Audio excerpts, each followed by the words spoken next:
So at 4 years old, you got on this Hispanic TV show called Sábado Gigante. Is that how you pronounce it? Sábado Gigante. Gigante. Okay, I messed it up. Yes. Sábado, I did the white version. Yeah, Sábado Gigante. It's okay. It's Gigante. okay. I know where you were coming from. I get it. Sábado Gigante. Yes. Okay, and this was like a really big show, I guess? Yes, it's a very, very, very big show for the Latin community. And it was on air for like 50 years or something like that every single Saturday. Yeah. Wow.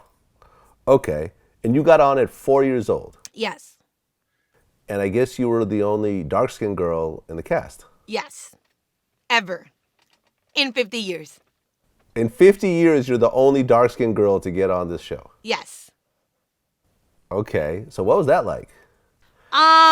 It was amazing. I am always and I will always be thankful to Don Francisco, Sábado Gigante, Univision, the franchise and everything because they gave me an opportunity to be on the show. I originally went to do an audition because they had like a competition for kids, talented kids. I won, and then because I was always very sassy and confident, even as a little girl, they were like, we would love to have her on the segment that we have where kids, give their opinions about life issues, grown-up conversations. No? So I was there for 6 years every Saturday. And then from there, I became a backup dancer. I danced for backup dancing for Olga Tañón, Tony Puente, Tito Puentes, Celia Cruz, a whole bunch of main big people.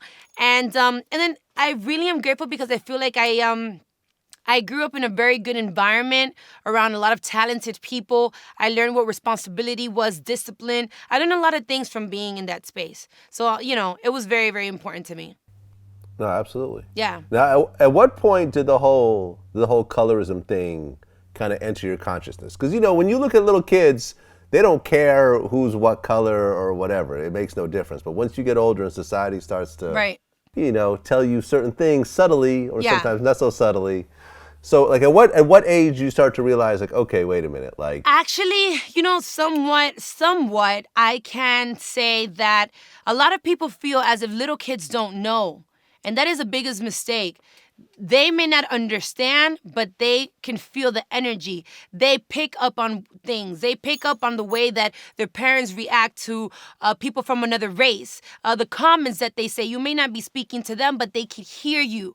So even when I was like 5, 6 years old on this TV show, I've always said it. I always felt like a bug in a cup of milk. Like you can always see it. So they never knew where to put me. So I was always placed like right in the middle or all the way to the back because they never knew where to place me, so it didn't look awkward. And then I remember, my youngest memory of having colorism issues, I was probably like 6 years old when I was getting my hair done backstage to be on the show. And the hairstylist told my mom, you need to do something with her hair because her hair is unmanageable and we don't have time for this. Because obviously the other girls' texture of hair was different. All they had to do was just, brush in a ponytail and you're gone. So I remember my mom's reaction and looking at me with this face of like, this is just the beginning of all the things that you're going to have to go through.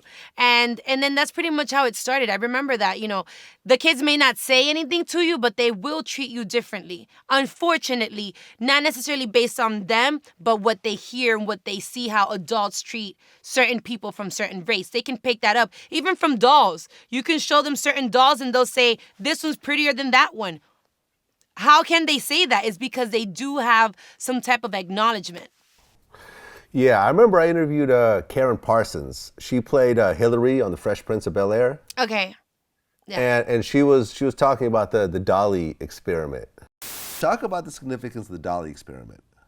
Oh, the Dolly experiment. I think they started, in the 40s was when it was first done. And for people who aren't familiar with the Dolly experiment, they show children, black children, a white doll and a black doll, and they ask them which doll is good, which doll is pretty, which doll is ugly, which doll is bad. And, without fail, it seems that the children choose the white doll as the pretty doll and as the good doll, and the black doll time and time again and this experiment, they started it then, but they've done it up until very recent, and they find that they look at the black doll and they say that's the ugly doll and that's the bad doll. And these are really small kids that they're doing this experiment with. and getting these results. And it's really heartbreaking to watch because it's one thing, I mean, I know that, sure, during Jim Crow, at the time when they started doing this, we understand what was going on in society and how that was impacting children. Now you fast forward to today, and we've got so much media coming at kids from every direction. And even when they're really little, they are quickly receiving a message. It's kind of scary, honestly. Like, Yeah, so then this is where it comes from, where we feel as if, oh, they're young, they don't understand. You're wrong. They do. And they understand visually and by what they hear. So kids can pick up on so much. They're like a big sponge. So definitely, they never really said anything to me, but I can always feel that they would look at me a little bit different, or they wouldn't play with me as much, or whatever. But my mom was always there, and I'm grateful for that. And I hope that one day I can be as good of a mother as she is to me. She always made sure that I always feel confident. You're beautiful. You're strong. Don't let anybody make you feel like you're not worthy. She was always there consistently, just making sure to tell me these things, because being in the entertainment industry, where there's so many standards of beauty and this and this and that, it was very tough. And I can only imagine the little girls growing up now, how they must feel.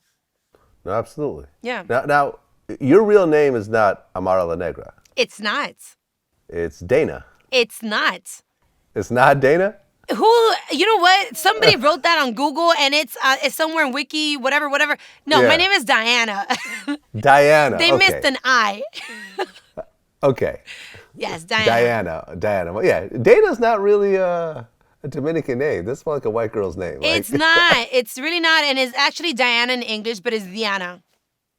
Exactly. Right. But you actually changed, your stage name to Amara La Negra. Yes. Because of the things that I guess guys were saying to you. No, not at all. Okay, so Amara La Negra came about because I was in a girl group, and the group was called Amara at that moment. It was 5 of us, and it was back in the days when Destiny's Child was popping, so all the girls wanted to be in a girl group. So I got in this girl group, and unfortunately, one of the girls got pregnant, the other one fell in love, and there was always some type of drama. So I decided to stay with the name Amara, which I found out that means eternal beauty, and somewhere I read that it meant like woman of cinnamon skin, like it was like this whole beautiful meaning, and I was like, I'm Amara, that's it. So then La Negra came about because a lot of people didn't remember my name. So they would be like, what's the little black girl's name? What's La Negra's name? And then it just stuck, Amara La Negra. Well, I read, this was in, Yes. I guess, an NBC News Yes. article where it Yes. said in your community they would try to offend you by saying La Negra esta. Right. So then it really became about because people didn't remember my name, so the La Negra stayed. Many, many times they told me to take off La Negra because La Negra can be offensive. And a lot of people felt that calling you the black or calling you black is an offensive thing. So they were like, let's just call you Amara. And I'm like, no, I don't have a problem. You're not offending me by calling me what I am. I love to be called black. There's nothing wrong with my skin color. So I'm not offended by you calling me black. I'm offended if you call me woman of color. That bothers me. I'd rather you just call me black. I get it. It doesn't offend me at all. Okay, why does woman of color offend you? I don't know. And this is just me. I just personally don't like the term woman of color because I'm not of color. I am black. You know what I'm saying? When you say race, my race is not of color. My race is black. I am black. So I don't have a problem with that. I feel that putting of color is a way of kind of, I don't know. It's like when you don't want to offend someone, you kind of look for a term. So you're going to be of color. Yeah, what color is that? Black. Okay, well, there you go. Right. So. I'd actually interviewed this female rapper named Miss Mulatto. Miss Mulatto. Recently. Yeah. Yeah, and she's mixed. She's black and white. And mulatto is kind of somewhat of a racist term. It's kind of sort of like an old school term meaning half black, half white, but it goes back to so mulatto. See, I don't know if they feel the same way here in the U.S., but in our countries, being mulatto is not really a thing because there's a lot of mulattoes. There's a lot of mix. Whether it is that there's Europeans with black, and then it becomes there's a lot of mulattoes. Even in my country, I have aunts that are mulatas. So yeah. Yeah, well, that's the interesting thing because I've traveled all around. And when you go to other countries, if someone is, mixed or kind of, different complexion, like, in Brazil, people that are mixed are called morenos, Okay. right? But like you go to the US and if you're like 1/100th black, you're Yeah. just considered black. Yeah. You know what I'm saying? Whereas in DR, I've been to DR a few times, but I mean, I'm not quite sure there. I would assume that it's kind of similar where there's more specifications and stuff like that, right? Or not really? Not really. To be honest, that's more like a US thing where they really feel the need to put you in a category. We don't really suffer of that as much in our country. Like, for example, we know that either you're India, which to us, India is like you're lighter, no? Obviously, like my mom's India, she's lighter than me. Or you can be eres blanca, India, o negra. Like 1, 2, 3, pick. Whichever one you fit in, this is what you are. But we don't really break it down as much because at the end of the day, we're all mixed somehow. Whether you're light-skinned, your grandmother, your grandfather is as black as me somewhere in there. So... Right, because I mean, I've been to DR a few times, like I said, and I don't think all the Americans really realize that the Haiti and DR are the same island. Yes, we're divided by a So- fence. By a fence, right? So you have Haitians coming over to the DR side. Yes. And that's how I assume a lot of like the mixtures with black and everything else like that comes from, right? Not necessarily. Okay, so I'm not gonna give you a whole history lesson, but I will say that the division is, yes, there were slaves back in the days that ended up in this island, and then one part was predominated by Spaniards and the other by the French. So this is why culturally we are in the same island, but we're very, very different.